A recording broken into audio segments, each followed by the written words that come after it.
one of the primary goals here is to stay nice and stacked, have a neutral position throughout the full range of motion of the exercise. Coach Kyle and Coach Brandon here, and today we'll be covering a body weight skull crusher. This is going to be an awesome exercise to accomplish some tricep hypertrophy.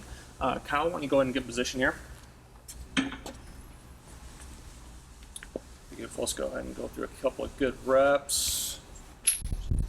Awesome. So you're going to notice here that he's going to go ahead and grab the barbell about shoulder width. You can even go a little bit more narrow if you wanted to.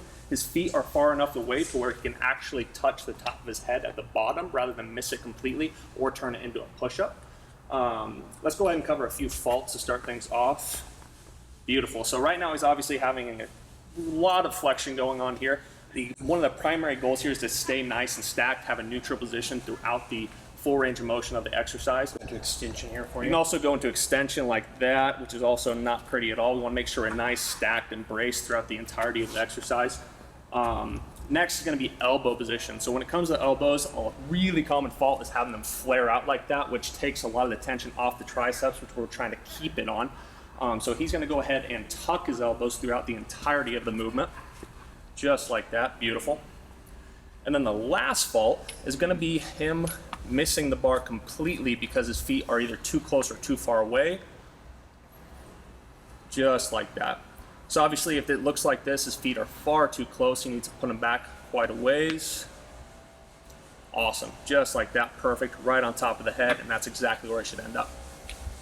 We really like this movement because of the ease of equipment. Most of you have some kind of a rack you can set this up with, whether it's a power rack, squat rack that is slightly adjustable, and your barbell. So you don't need a lot of fancy equipment to get nice massive triceps like that. Let's talk about some quick variations here. Again, most people will come into any of the examples that Brandon gave, feet too close, flexion or extension bias, because it's simply too challenging. The beautiful thing about a power rack is we can make it a couple inches at a time. Adjustment increase or decrease. That'd be similar to putting maybe say a 5 or a 10-pound plate on the bar. Just like push-ups. If I'm coming off of an incline or decline push-up and I go to flat on the ground, it's gonna be pretty challenging.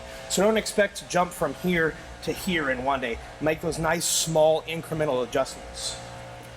We also have some chain weight, accommodating resistance. For me, I don't really care what it is. It could be a kettlebell, a weight vest, a band, a chain. We'll just demonstrate with a chain to make it easy for you guys. Again, my nice good alignment. I'm braced and breathing well here to make sure this is a nice stacked neutral spine. Hit the other key points that Brandon talked about.